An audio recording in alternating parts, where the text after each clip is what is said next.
Hello' everyone, আজিলৈ আহিছোঁ এটা ম'মৰ ৰেচিপি। যিহেতু ইমান দিন ধৰি বৰষুণ দি আছে, বতৰটো বহুত ঠাণ্ডা, সেয়েহে ভাবিলোঁ আজি ঘৰতে ম'ম' বনাই খাওঁ। ৰেচিপিটো আপোনালোকৰ লগতো শ্বেয়াৰ কৰোঁ। তাৰ বাবে মই এয়া চব্জিখিনি ৰেডি কৰি লৈছোঁ। এয়া মই বন্ধাকবিখিনি এনেদৰে মেচিনত সৰু সৰুকৈ কাটি লৈছোঁ। লগতে পিঁয়াজ, আদা নহৰু পেষ্টখিনিও এনেদৰে লৈ লৈছোঁ আৰু লগতে মই মাংস লৈছোঁ। মাংস কেইপিচমান থৈ দিছিলোঁ, এনেদৰে কাটি লৈছোঁ। এয়া বন্ধাকবি, আদা নহৰু পেষ্ট আৰু এয়া মাংসখিনি আৰু পিঁয়াজ, লগতে মান ধনিয়াৰ পাতো লৈ লৈছোঁ। এইখিনি এতিয়া মই ভাজি ল'ম। প্ৰথমতে মই এয়া কেৰাহীত তেল দি দিলোঁ, তাৰপিছত পিঁয়াজখিনি দি দিলোঁ, তাৰপিছত বন্ধাকবিখিনিও দি দিলোঁ। এতিয়া আদা নহৰু পেষ্টখিনি দি দিম। এয়া অলপমান লৰাই লৈছোঁ। এতিয়া মাংসখিনি দি দিলোঁ। এইখিনি এতিয়া মই ভালদৰে ভাজি ল'ম।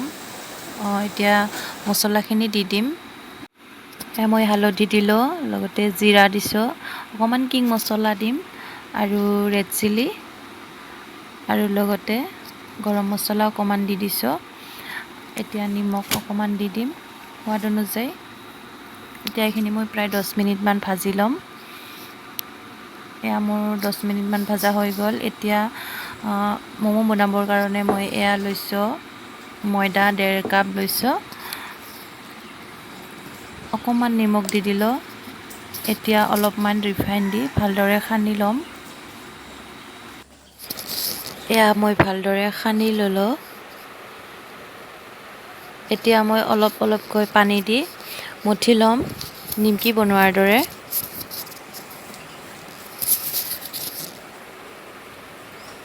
ডোটো ভালদৰে মঠি ল'ব লাগে, তেতিয়াহে ম'ম'খিনি ধুনীয়া হ'ব। এয়া মোৰ মঠা হৈ গ'ল। এতিয়া সৰু সৰুকৈ লাড়ু কৰি ল'ম। এয়া এনেদৰে সৰু সৰুকৈ ল'লোঁ। আপোনালোকে যিমান ডাঙৰ কৰিব বিচাৰে সিমান ডাঙৰ কৰিব পাৰে। এয়া এতিয়া বেলি ল'ম। অলপ ছাইডটো পাতল কৰিব লাগে, এনেদৰে। এয়া মই এনেদৰে বেলি। এয়া এতিয়া মই ষ্টাফিংখিনি দি দিলোঁ। এনেদৰে বনাই ল'ম।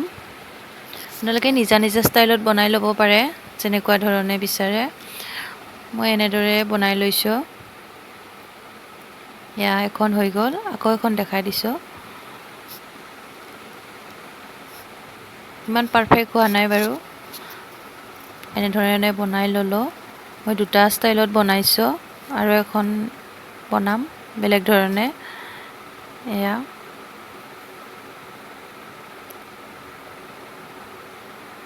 এনেদৰে মই দুটা ষ্টাইলত বনাই ল'লোঁ। এয়া হৈ গ'ল। এতিয়া মই এয়া মোৰ এইকেইটা হৈ গ'ল।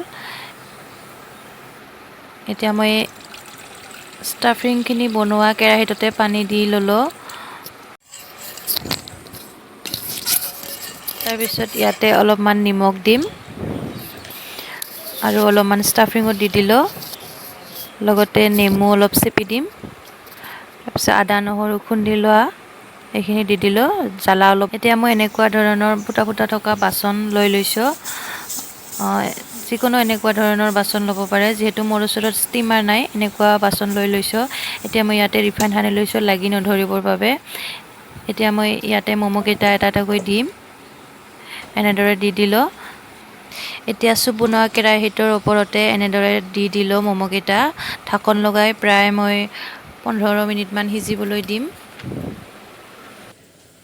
এয়া মোৰ ম'ম' ৰেডি হৈ গ'ল। আপোনালোকেও এনেদৰে ষ্টিমাৰ নোহোৱাকৈ ঘৰত থকা সামগ্ৰীৰে ঘৰতে ম'ম' বনাই খাব পাৰে। আজিলৈ ইমানেই আছিলে। ভিডিঅ'টো সম্পূৰ্ণকৈ চোৱাৰ বাবে বহুত বহুত ধন্যবাদ। আকৌ লগ পাম নেক্সট এটা ভিডিঅ'ত। আজিলৈ আহিছোঁ।